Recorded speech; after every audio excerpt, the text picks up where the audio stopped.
დავით კირკიტაძისთვის აღკვეთი ღონისძიების შეფარდება და საპროტესტო აქცია. რა ვითარებაა გურჯაანში? მთავრობის ერთწლიანი ანგარიში პრემიერ-მინისტრის გამოსვლის მთავარი აქცენტები. ვინ იქნება ცესკოს ახალი თავმჯდომარე? პრეზიდენტი 3 კანდიდატურას ასახელებს. მოგესალმებით, თქვენ უყურებთ მოამბეს 12 საათზე, სტუდიაში ლიზა ციკლაური მუშაობს.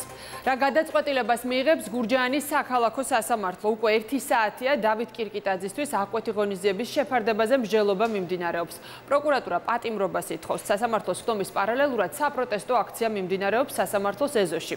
ადგილზე დავით კირკიტაძის და ნაციონალური მოძრაობის მხარდამჭერები იმყოფებიან. პროტესტს გამოხატავენ ევროპული საქართველოს ლიდერებიც. ლიკა ალილიშვილს ჩავთავთ ახლა ღია ეთერში ადგილიდან. ლიკა, რა ხდება ამ დროისთვის? ლიზა, ჩვენ ამ დროისთვის ვიმყოფებით გურჯაანის სასამართლოს ეზოს შესასვლელთან. ეზო გადაკეტილი აქვს საპატრულო პოლიციის, შიგნით კი სასამართლოში მიმდინარეობს დავით კირკიტაძის სასამართლო პროცესის ხდომაზე. პროკურატურა მიმართა მოსამართლეს პატიმრობის შუამდგომლობით დავით კირკიტაძის მიმართ, როგორც პროკურორებმა განმარტეს, მათ მოითხოვეს პატიმრობა იმის გამო, რომ მათი თქმით არსებობს საფრთხე იმისა, რომ კირკიტაძე მიემალოს გამოძიებას. თავად კირკიტაძემაც გააკეთა განცხადება სასამართლო პროცესის მიმდინარეობისას. დავით კირკიტაძე ამბობს, რომ ის არ თანამშრომლობს შინაგან საქმეთა სამინისტროსთან, რადგან მისი თქმით შინაგან საქმეთა სამინისტრო არის მხარე და კირკიტაძის თქმით ის მზადაა სასამართლოსთან ითანამშრომლოს.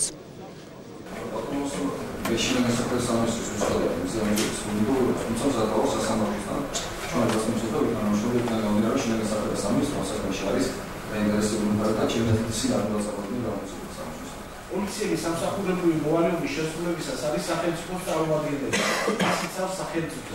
პოლიციის კანონიერი მოთხოვნის შეუსრულებლობა სავალდებულოა ყველასთვის. სამსახურებრივი მოვალეობის შესრულებისას მისთვის ხელის შეშლა, მისი ყოფნის და ღირსების შელახვა იწვევს საქართველოს კანონმდებლობით დადგენილ პასუხისმგებლობას. გამომდინარე იქიდან, რომ ასევე დავით კირკიტაძის მიმართ აღკვეთის ღონისძიების შეფარდების როგორც ფაქტობრივი და ასევე ფორმალური საფუძვლები ჩვენ შუამდგომლობთ სასამართლოს წინაშე, რომ ბრალდებულს აღკვეთის ღონისძიების სახით შეეფარდოს პატიმრობა. ეს სასამართლოს დარბაზში ხდება ის, რომ ადამიანებს, რომლებსაც არ მოსწონთ ხელისუფლების პოლიტიკა, აქვს თუ არა შანსი ისა, რომ კონსტიტუციის ფარგლებში, კანონის ფარგლებში გამოხატონ თავიანთი ნეგატიური აზრი, გამოხატონ თავიანთი პროტესტი და თუ კი მათ წინააღმდეგ სამართალ დამცავების მხრიდან, სხვა ხელისუფლების წარმომადგენლების მხრიდან განხორციელდება არალეგიტიმური ქმედებები, აქვს თუ არა ამ ადამიანებს ელემენტარულად იმის იმედი, რომ სასამართლოში მაინც მიაღწევენ სამართალს და დაამტკიცებენ თავის უდანაშაულს. სასამართლოს ხდომის პარალელურად გურჯაანის სასამართლოს წინ მიმდინარეობს საპროტესტო აქცია. აქ იმყოფებიან ოპოზიციის ლიდერები. აღსანიშნავია ის ფაქტი, რომ დღევანდელ პროტესტს შეუერთდა ევროპული საქართველოს ლიდერებმა განაცხადეს, რომ ისინი დავით კირკიტაძეს უდგებიან თავდებში. ოპოზიციის ლიდერები აქციაზე ამბობენ, რომ ისინი მოითხოვენ კირკიტაძის გათავისუფლებას.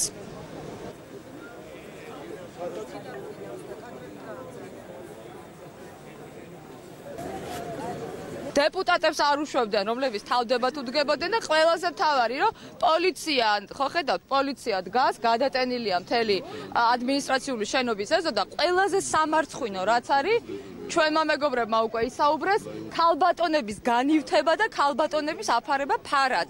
ეს არის სირცხვილი, მე ქალთა ორგანიზაციებს მინდა მოუწოდო, ეს არის გენდერული პოლიტიკა გახარიასი და ასევე მისი ქალბატონი მოადგილის და მინდა უთხრა ქალბატონ ვიცე-სპიკერს, რომ ეს არის გენდერული პოლიტიკა, ქალის განივთება, ობიექტივიზაციის კლასიკა ჩვეულებრივად, როდესაც ქალბატონები, რომლებიცაც უნდა ამაყობდნენ რეალურად, ესე დააყენეს წინ. ჩვენი ფრაქცია სრული შემადგენლობით არის თავდებში უდგება დავით კირკიტაძეს, შესაბამისად სამართლებრივ პროცედურაში მონაწილეობს და მე იმედი არ მაქვს, რომ მოსამართლე საერთოდ ამას წვეს დღეს და შესაბამისად, მაგრამ მორალური და პოლიტიკური ვალდებულებაა, როდესაც თუნდაც სხვა ოპოზიციის პარტიის წარმომადგენლებს ესე ეპყრობიან და ამორჩეულია მარტო იმიტომ, რომ ლამაზი კადრებია იმისთვის, რომ საზოგადოებას შეუქმნა შტაბეჭდილება, რომ აი ოპოზიცია არის ცუდი, აი მარტო ამისთვის არის შერჩეული.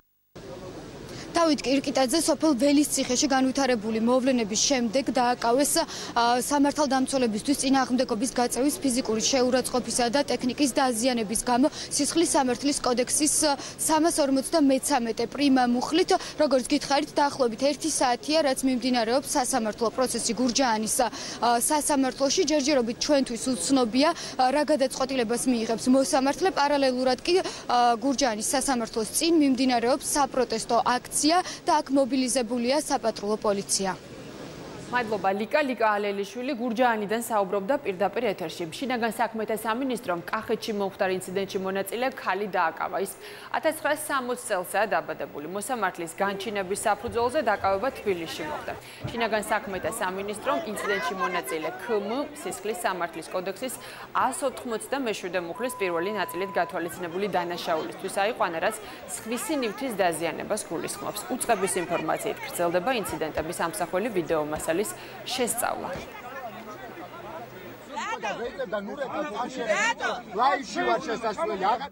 რუსეთიდან მომდინარე საფრთხე, ოკუპაცია, სიღარიბის დაძლევა და ევროინტეგრაცია მთავრობის ერთწლიანი ანგარიში. პრემიერ-მინისტრმა 2018 წლის საქმიანობა შეაჯამა და სამომავლო გეგმებზე ისაუბრა. ანა ბრულაძე ახლა დეტალებზე ღია ეთერში ისაუბრებს. ანა, უფრო კონკრეტულად რომ მოგვიყვე, მამუკა ბახტაძემ რა მიმართულებებზე გააკეთა აქცენტი?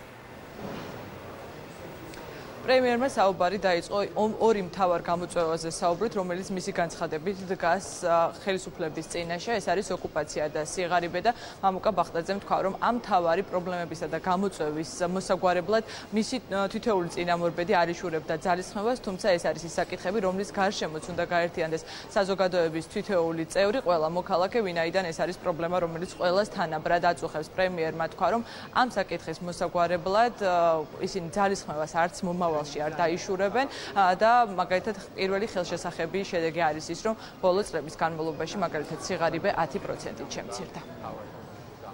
გამოწვევად ფული ბარიერი იმისთვის, რომ ჩვენი ქვეყანა კიდევ უფრო სწრაფი ტემპით ამდენად დაგვეხმარება, რომ საქართველოს წინაშე ჩვენ გვაქვს ორი ყველაზე უფრო მტკივნეული გამოწვევა. ეს არის ოკუპაცია და ეს არის სიღარიბე. ყველა ჩემი წინამორბედი მაქსიმალურს აკეთებდა იმისთვის, რომ ყველაზე რთული პრობლემა, რაც იდგა ჩვენი ქვეყნის წინაშე და ეს იყო სიღარიბე, რომ რაც შეიძლება სწრაფი ტემპებით ეს შეგვემცირებინა. და ჩვენ გვაქვს მნიშვნელოვანი შედეგები ამ თვალსაზრისით. დაახლოებით 10%-ით ჩვენ შევძელით და შევამცირეთ სიღარიბე. სამწუხაროდ ჯერ კიდევ რჩება მთავარ ეკონომიკურ გამოწვევად უმუშევრობა და ეს არის ძალიან რთული ბარიერი იმისთვის, რომ ჩვენი ქვეყანა კიდევ უფრო სწრაფი ტემპებით განვითარდეს. ოკუპაცია არის ის პრობლემა, რომლის მოგვარებაზეც მთავრობა ძალისხმევას არ იშურებს. რუსეთმა უნდა შეასრულოს ის ნაკისრი ვალდებულებები, რომელიც მან ჯერ კიდევ 10 წლის წინ აიღო. ასეთი იყო დღეს მთავრობის ხელმძღვანელის პოზიცია. მამუკა ბახტაძემ თქვა, რომ საქართველოს ხელისუფლება ყველა საერთაშორისო ტრიბუნას იყენებს იმისთვის, რომ ეს ამ საკითხთან დაკავშირებით, რაც არის ქვეყნის ოკუპაცია, მცირე წარმატებას მაინც მივაღწიოთ, უკეთესობისკენ გადაიდგას ნაბიჯები. საქართველოს ხელისუფლებას აქვს ოკუპირებული ტერიტორიებზე მცხოვრები მოსახლეობის შეთავაზება და სპეციალური პროგრამა ნაბიჯი უკეთესი მომავლისკენ, რომელიც მოწონებულია მისი შეფასებით ყველა საერთაშორისო პარტნიორის მიერ და საერთაშორისო თანამეგობრობის ძალისხმევა არის ის ერთადერთი რეალური და ძლიერი ბერკეტი, რომელიც ხელისუფლებას აქვს იმისთვის, რომ დეოკუპაციის პროცესში წარმატებას მიაღწიოს. სამწუხაროდ ჩვენი ტერიტორიების 20% ჯერ კიდევ ოკუპირებულია რუსეთის ფედერაციის მიერ. ის არ აკისრებს, ის არ ახდენს თავის ნაკისრი ვალდებულებების შესრულებას, რომელიც ჯერ კიდევ 2008 წელს იქნა მიღწეული და არ გაყავს თავისი საოკუპაციო ჯარები საქართველოს ტერიტორიებიდან. ყოველდღე ხდება ეგრეთ წოდებული ვადევნე თვალს ბორდერიზაციის პროცესი და მავთულხარდების აგებას. ეს არის ძალიან ძიმე და მტკივნეული გამოწვევა. მე ამისთვის ვიყენებ ყველა ტრიბუნას ჩემს კოლეგებთან ერთად და გაეროს ტრიბუნიდანაც იცით, რომ პირდაპირ იყო მოწოდება ჩვენი მხრიდან, რომ რუსეთმა აუცილებლად უნდა შეასრულოს ის ნაკისრი ვალდებულებები, რომელიც ჯერ კიდევ მან 10 წლის უკან მოაწერა ხელს. დღეს პრემიერ-მინისტრმა განსაკუთრებული მადლობა გადაუხადა სამხედრო მოსამსახურეებს, რომლებიც ძალისხმევას არ იშურებენ, საკუთარი ძალიან მნიშვნელოვანი როლი შეაქვთ მსოფლიო ტერორიზმის წინააღმდეგ ბრძოლაში. დღეს მთავრობის ხელმძღვანელმა ისაუბრა იმ ინიციატივებზე, რომელიც მთავრობის ხდომების ფორმატში საზოგადოებისთვის იყო ცნობილი, მან შეაჯამა მაგალითად გადაწყვეტილებები, რომ 2019-2020 წლებში სამხედრო მოსამსახურეებს გაეზრდებათ ხელფასები, ისევე როგორც გაგრძელდება მათი ბინებით უზრუნველყოფის პროცესშიც. ამ მიმართულებით ეს ცვლილებები შეეხება ასევე ძალოვან უწყებებში დასაქმებულ მოქალაქეებსაც, პოლიციელებს გაეზრდებათ ასევე ხელფასები და დღეს მამუკა ბახტაძემ განსაკუთრებული მადლობა გადაუხადა სამართალდამცავებს, მათ შორის ბოლო დღეებში გამოვლენილი განსაკუთრებული პროფესიონალიზმისთვის და მოთმინებისთვის. ჩვენ უნდა გავაკეთოთ ყველაფერი პოტენციური აგრესიის თავიდან ასაცილებლად და ქვეყნის დასაცავად.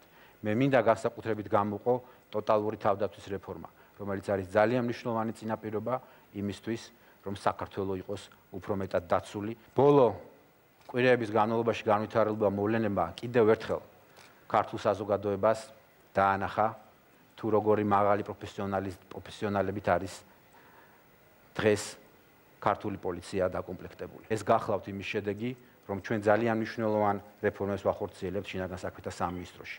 ჩვენ ვართ ორიენტირებული მეტ გამჭვირვალობაზე და საზოგადოებასთან ანგარიშვალდებულობაზე. პრემიერმა სამთავრობო პროგრამის შეჯამების პროცესში განსაკუთრებულად გაუცვა ხაზი იმას, რომ სოციალური მიმართულებით წლევანდელი დაფინანსება, მაგალითად ჯანდაცვის სამინისტროს იქნება უპრეცედენტო $1 მილიარდ გადააჭარბებს ამ მიმართულებით უწყებისთვის გამოყოფილი დაფინანსება, იმისთვის, რომ ყველა ის პროექტი, რომელიც არის წარმატებული და რომელიც არის მიმართული არა მხოლოდ მოქალაქეთა ყოფის გაუმჯობესებისკენ, ასევე ზოგადად მათი მკურნალობისთვის, პრევენციისთვის და ავადებების ამ მიმართულებით ძალიან წარმატებული საქართველოს ხელისუფლების მიერ გადადგმული ნაბიჯები, ეს ასეც გაგრძელდება. ამ კონტექსტში ასევე დღეს მთავრობის ხელმძღვანელმა ისაუბრა დევნილებთან დაკავშირებულ პოლიტიკაზე, რომ გაგრძელდება მათი ბინებით უზრუნველყოფის პროცესი და მათი ყოფის გაუმჯობესებაზე ზრუნვა. პრეცედენტოდ წარმატებული აღმოჩნდა საქართველოს C-ჰეპატიტთან ბრძოლაში.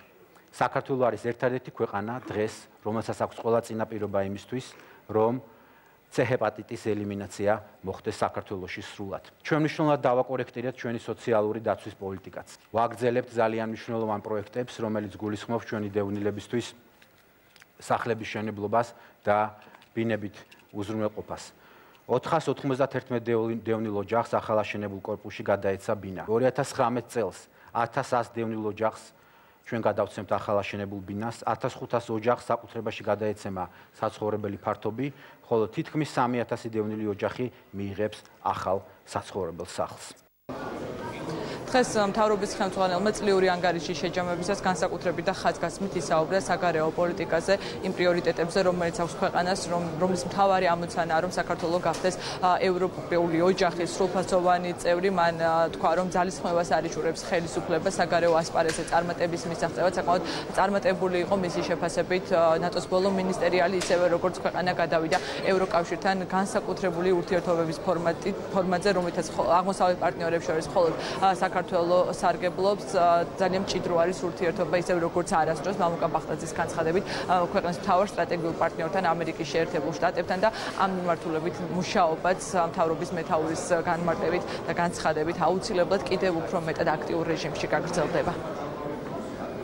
2018 წელი იყო განსაკუთრებულად წარმატებული ჩვენი საგარეო პოლიტიკისთვის. კიდევ ერთხელ აღინიშნა სამიტზე, რომ საქართველო ასრულებს ყველა კრიტერიუმს. საქართველოს აქვს ყველა მექანიზმი იმისთვის, რომ ამ ნაწილში საქართველო იყოს წარმატებული. ამავე დროს ურთიერთობები ჩვენ სტრატეგიულ პარტნიორთან, ამერიკის შეერთებულ შტატებთან არასდროს ყოფილა ასეთი მაღალი. რამდენიმე დღის უკან მართლაც ისტორიული დოკუმენტი მომზადდა კონგრესში, სადაც ასახულია ფაქტურად ყველა გამოწვევა, რომელიც დგას დღეს ჩვენი ქვეყნის წინაშე. არის ძალიან კონკრეტული მხარდაჭერის გზავნილები. ძალიან სასიხარულო იყო ჩვენთვის, რომ ჩვენ მხარდაჭერა მივიღეთ იმ კონსულტაციებზე, რომელსაც ვაწარმოებთ თავისუფალი ვაჭრობის რეჟიმის შემოღების თვალსაზრისით საქართველოსა და ამერიკის შეერთებულ შტატებს შორის. ადამიანურისგან დაცლილი, ჰუმანიზმისგან დაცლილი პოლიტიკა, რომელიც დამძიმე მემკვიდრეობა, რომელიც 2012 წელს ქართული ოცნების ხელისუფლებამ მიიღო, ასეთი იყო დღეს მამუკა ბახტაძის კომენტარი, მან თქვა, რომ ქართულმა ოცნებამ ყველაფერი გააკეთა ბოლო წლების განმავლობაში, რომ მათი პოლიტიკის და მთავრობის მთავარი ღირებულება ყოფილიყო ადამიანი და მისი უფლებები. მან სად ისაუბრა ყველა სამინისტროს მიერ განხორციელებულ ანგარიშზე, იმ რეფორმებსა და ნაბიჯებზე, რომელიც გადადგა ხელისუფლებამ, რა თქმა უნდა, მან გვერდი არ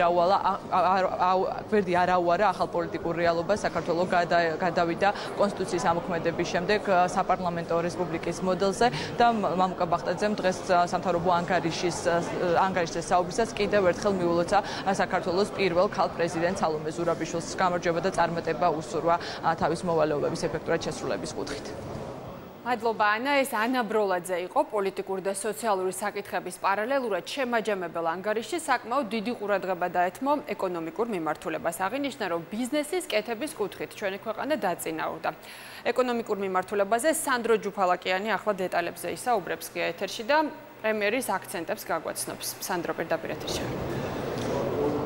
საქართველოში უნდა ჩამოყალიბდეს ახალი სამართლიანი ეკონომიკური მოდელი და საქართველოს უნდა გახდეს რეგიონის ეკონომიკური ცენტრი. ეს არის ალბათ მთავარი გზავნილები, რომელიც მოვისმინეთ ეკონომიკური კუთხით მამუკა ბახტაძისგან. საკმაოდ ვრცლად ისაუბრა მან ჭარბვალიანობის პრობლემაზე და აღნიშნა, რომ უკვე ახალ წელს 600,000-მდე მოქალაქე შეხვდება ვალის გარეშე და ეს დაასახელა ერთ-ერთ მთავარ მიღწევად სწორედ ამ კუთხით გადადგმული ნაბიჯები. საქართველოს მოქალაქის ჩვენ გვჭირდება ახალი ეკონომიკური მოდელი, რომელიც ორიენტირებული იქნება ისეთი ტიპის ეკონომიკურ ზრდაზე, რომელიც შეეხება თითოეულ საქართველოს მოქალაქეს, თითოეულ ქართულ ოჯახს. სიღარიბის ერთ-ერთ მთავარ გამოწვევ წყაროდ იქცა 2007 წელს მიღებული სრულად უპასუხისმგებლო გადაწყვეტილება, რითაც დაიწყო ჭარბვალიანობის პრობლემა საქართველოში. ეს იყო ერთ-ერთი ყველაზე მძიმე პრობლემა, რომელსაც ჩვენ შევეჯახეთ. იმ წესებით, რომელიც ჩვენ დავნერგეთ, მომავალში გამოირიცხა, რომ საქართველოს მოქალაქე როდესმე ესე არასამართლიანად აღმოჩნდეს ეგრეთ წოდებულ შავ სიაში. მაგრამ რა გვექნა წარსულისთვის? თითქმის 600,000-ზე მეტი ადამიანი იყო შავ სიაში.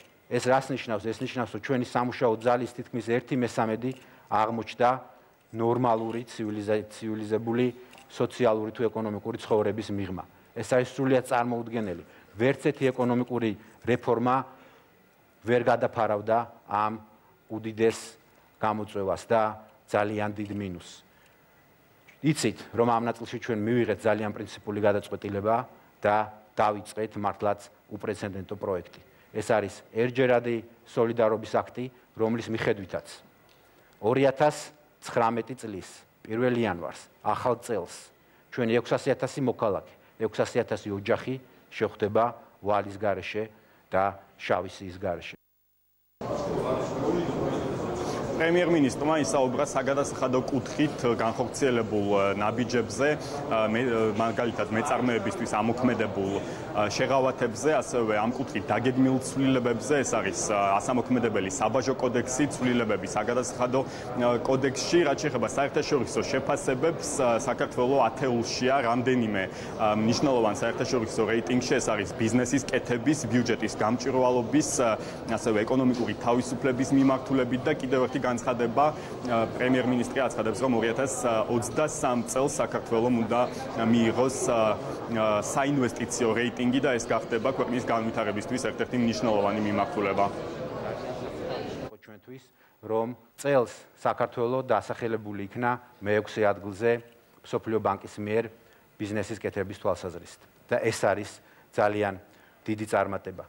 ამავე დროს ჩვენ დავწინაურდით სხვა რეიტინგებში. მინდა განსაკუთრებით გამოყო ფრეიზერის ინსტიტუტის ეკონომიკური თავისუფლების ინდექსი. აქ ჩვენ 162 ქვეყნიდან ვართ მე-7 ადგილზე. Heritage Foundation-ის ძალიან ცნობილი რეიტინგი. ჩვენ ვართ მე-16 ადგილზე 180 ქვეყნიდან.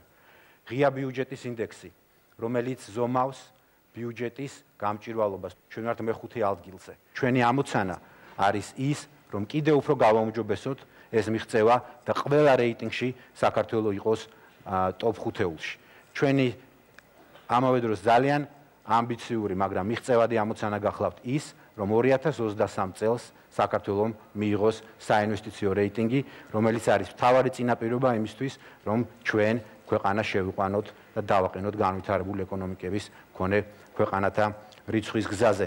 დღეს, სწორედ 20 დეკემბერს, ამავე დროს უმნიშვნელოვანეს დოკუმენტს ეწერება ხელი პარიზში, რომლის მიხედვითაც ჩვენ ავიღებთ ვალდებულებას, რომ 2019 წელს მოვახდეთ ჩვენი კანონმდებლობის სრულ ადაპტირებას საერთაშორისო არბიტრაჟისთვის, რაც ნიშნავს იმას, რომ საქართველო და ამ შემთხვევაში თბილისი პარიზის მერე იქნება მეორე ადგილი ევროპაში, სადაც იმფუნქციონირებს საერთაშორისო არბიტრაჟი.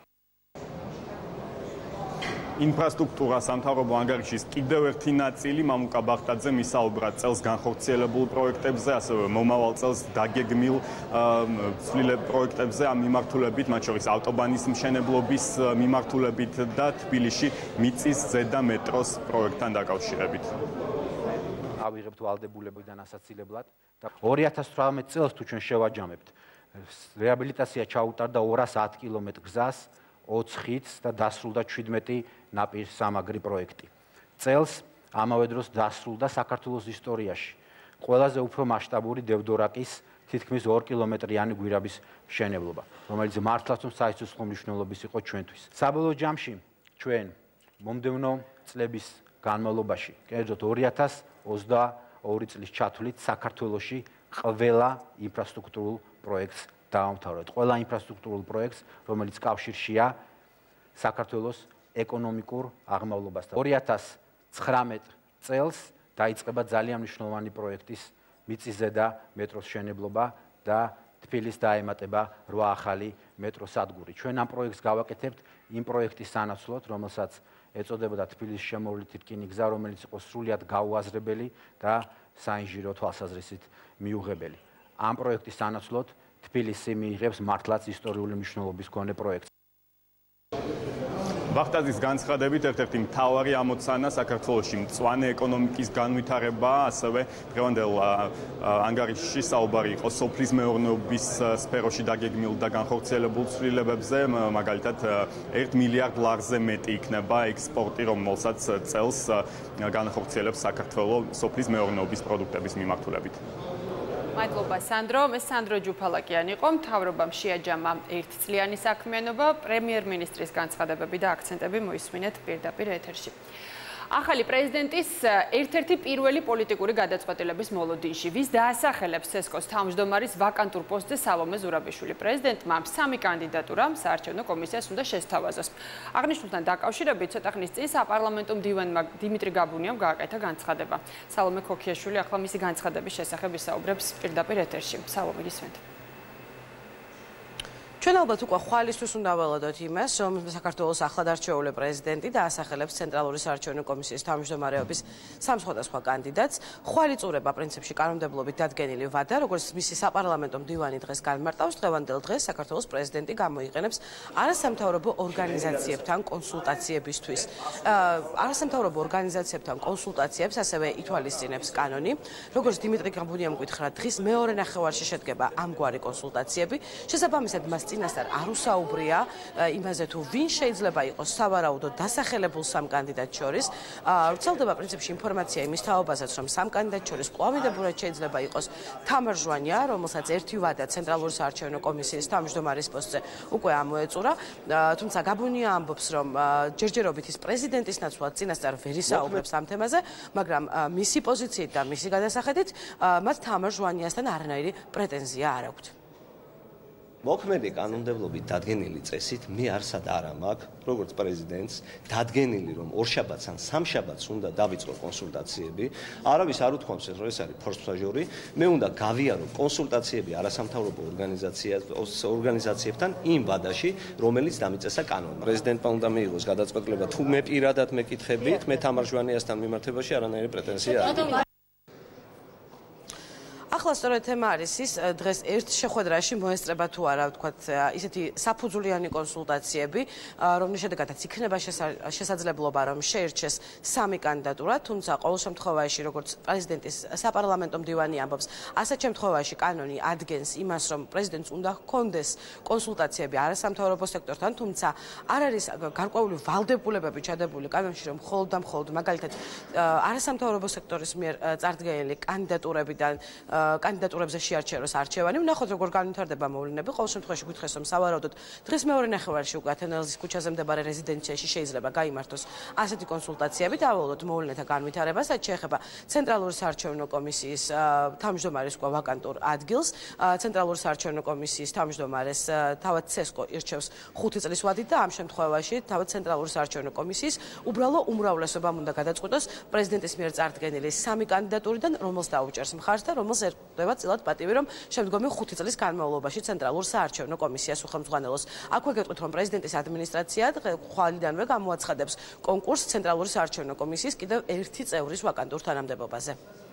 მადლობა სალომე. სალომე ქოქიაშვილი საუბრობდა პირდაპირ ეთერში და ახლა ვუბრუნდებით გურჯაანს, სადაც ეს წუთია მოსამართლემ დავით კირკიტაძეს საქმესთან დაკავშირებით გადაწყვეტილება გამოაცხადა და აღკვეთი ღონისძიების სახით მას პატიმრობა შეუფარდა. გიორგი კობერიძეს ჩავრთავთ ახლა ადგილიდან პირდაპირ ეთერში. გიორგი, რა ხდება ამ დროისთვის და რა შედეგი მოჰყვა მოსამართლის გადაწყვეტილებას? ამ დროისთვის ხდომა დასრულებულია. დავით კირკიტაძეს წინასწარი პატიმრობა შეუფარდა მოსამართლემ. გურჯაანის რაიონული სასამართლოს თავმჯდომარემ გაითვალისწინა ბრალდების მხარის პოზიცია, რომელიც ითხოვდა დავით კირკიტაძესთვის აღკვეთის სახით პატიმრობის შეფარდებას, რადგან მათი განცხადებით ბრალდების მხარის პოზიცია იყო, რომ არსებობდა კირკიტაძის მიმალვის საფრთხე და ასევე მოწმეებზე ზემოქმედების საფრთხე, თუმცა ადვოკატები აყენებდნენ შუა მდგომლობას, რომ მომხდარიყო გირაოთი 5,000 ლარის ოდენობით მისი გათავისუფლება, ასევე არსებობდა არასაპატიმრო აღკვეთი ღონისძიების გამოყენების კიდევ ერთი საფუძველი, რომ 30-მდე დეპუტატი თავდებში უდგებოდა დავით კირკიტაძეს, თუმცა საბოლოოდ მოსამართლემ დაცვის ხარის პოზიცია არ გაითვალისწინა. დავით კირკიტაძეს როშერეთის პატიმრობა, პატიმრობის ვადისას უნდა დაიწყოს 2017 დეკემბრიდან, საქმე წინასასამართლო უნდა დაიმართოს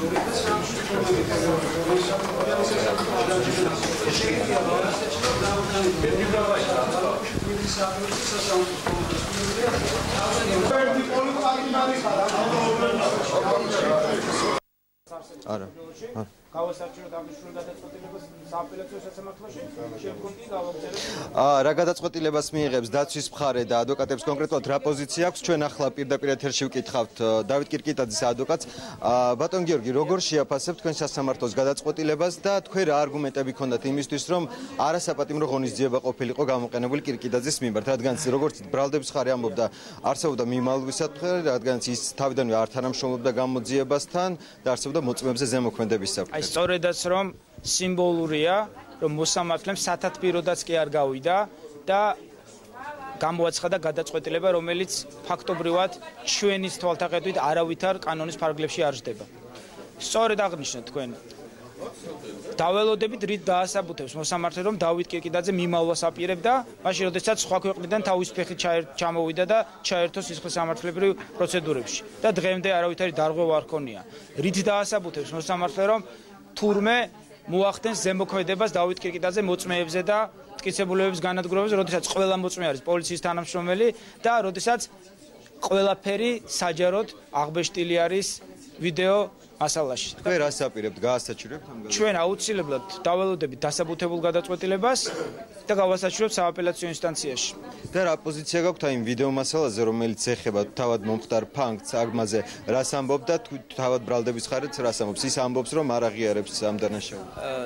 მოგეხსენებათ, აღკვეთის ღონისძიების საკითხის დროს არ განიხილება დანაშაულის, ასე ვთქვათ, ფაქტობრივი შემადგენელი, თუმცა არაერთხელ დავაფიქსირეთ პოზიცია და მან თვითონაც დააფიქსირა, რომ ის პოლიციის თანამშრომლებს ცემ ძალიან პატივს, არასდროს არ ქონია მსგავსი დამოკიდებულება პოლიციის და პოლიციის მუნდირის მიმართ. იქ იყო უბრალოდ თემა, რომ ცდილობდნენ გადაეადგილებინათ უკანონოდ ჩახერგილი ავტობუსი სავალი ნაწილის გვერდით. ეს იყო და ეს ფორმებზე და იმაზე თუ როგორ შეიძლებოდა მოქცეულიყო ბატონი დავითი ამ შემთხვევაში ეს უკვე უნდა ვიმსჯელოთ კონკრეტულად როდესაც არსებითი სხდომა დაიწყება.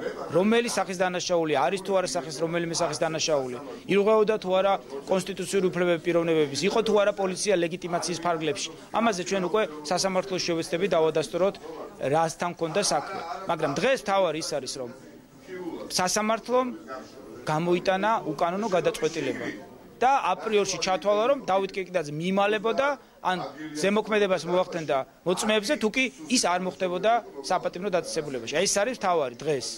დიდი მადლობა, ეს გახდათ დავით კირკიტაძის ადვოკატის პირველი განცხადებები სასამართლოს სხდომის დასრულების შემდეგ. რაც შეეხება თავად დავით კირკიტაძის პოზიციას, მან რამდენიმე წუთის წინ ისაუბრა სასამართლოს სხდომაზე, ვიდრე მოსამართლე აღკვეთი ღონისძიების საკითხზე გადაწყვეტილებას გამოაცხადა და ის აცხადებს, რომ თავს უდანაშაულოდ მიიჩნევს და ის იქნება საპატიმროში თუ თავისუფლებაზე პოლიტიკურ ბრძოლას გააგრძელებს. როდესაც პოლიცია მოვა და უკანონო Pentru că aici s-a întâmplat că poți să mă duc la o gauție. Este standardul, unde s-a standardul, stilul coreis, rusetis, dar în felul ăsta românii scoară și scoară oameni am dat armă, dar acum da inhal simțam hertili sikicis. Irvele de sikicis, da șefele, să avem și mie să acatolos. Ia că să iasă acatolos, dar putea să acatolos. O dar la și să acatolos. Hai să es ca doar ce. Care ce că poliție. Atât sutit adre Eucasau, Andrei Concursă, și mie ce-mi putea automobili, ce-mi putea automobili, ca ce fi radă. Ilisina, că la am de bmmulis izare și concursă. Ce-mi automobili, ca ce fi ibedi sapatul polițistan. Deci are și chance mat civilul la primititos. Ujanis gavni. Are spus roba, și să-ți nebeli. Avem rocile mat, dar școala pe care. Și asta ți-am gândit ujanis în loc. Tu vreau să te li column.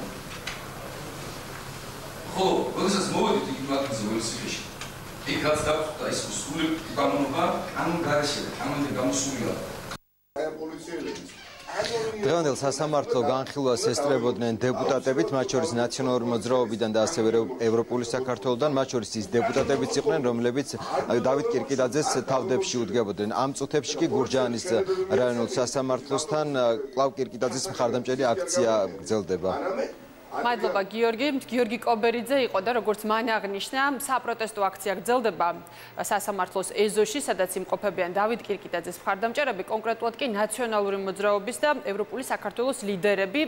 ადგილზე მუშაობს ჩვენი გადამღები ჯგუფი ლიკა ალელიშვილი. მოგვიყვება ახლა რა ხდება ამ წუთებში და რა განცხადებები კეთდება მას შემდეგ, რაც სასამართლოს გადაწყვეტილება გახდა ცნობილი. ლიზა, ამ წუთებში საპროტესტო აქცია გრძელდება გურჯაანის სასამართლოს მიმდებარე ტერიტორიაზე. აქ გამოვიდნენ ცოტა ხნის წინ ლიდერები, ოპოზიციის ლიდერები, რომლებმაც განცხადეს, რომ ისინი აპირებენ სამართლებრივი ბრძოლის გაგრძელებას და ასევე პროტესტის ქუჩაში გაგრძელებასაც. ჩვენ ვესაუბრეთ გრიგოლ ვაშიაძეს, ასევე ვესაუბრეთ ევროპული საქართველოს ლიდერს გიგი უგულავას.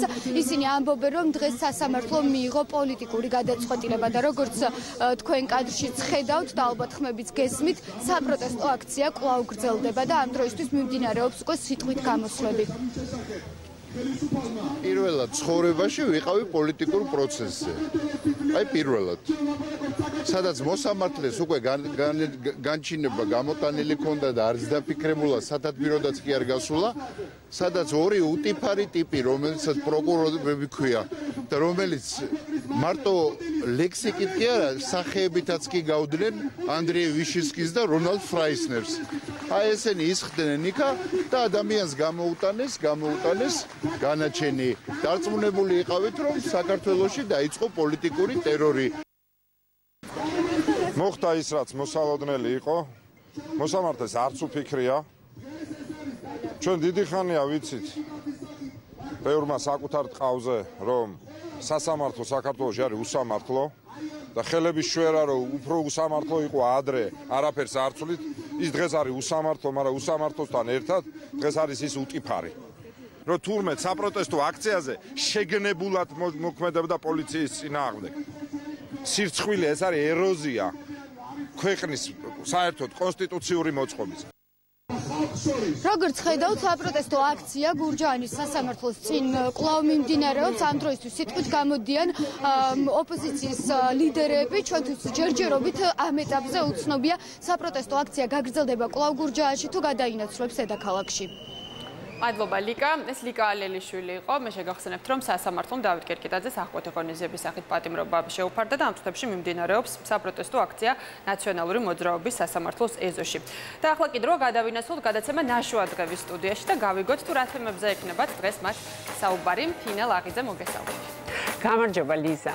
დღეს გავიგებთ როგორ გამოიცემა საქართველოში ქართული ენის პრაქტიკული გრამატიკა. წიგნი, რომელიც დაეხმარება არა მხოლოდ სმენის, არამედ მეტყველების პრობლემების მქონე ბავშვებსაც. აგრეთვე ვისაუბრებთ ფსიქიკური ჯანმრთელობის სათემო მობილური გუნდების სერვისების შესახებ. თუ რამდენად მნიშვნელოვანია ბენეფიციარებისთვის და მათი ოჯახის წევრებისთვის ჰქონდეთ არჩევანი, სად მიიღონ მომსახურება სახლში თუ სამედიცინო დაწესებულებაში.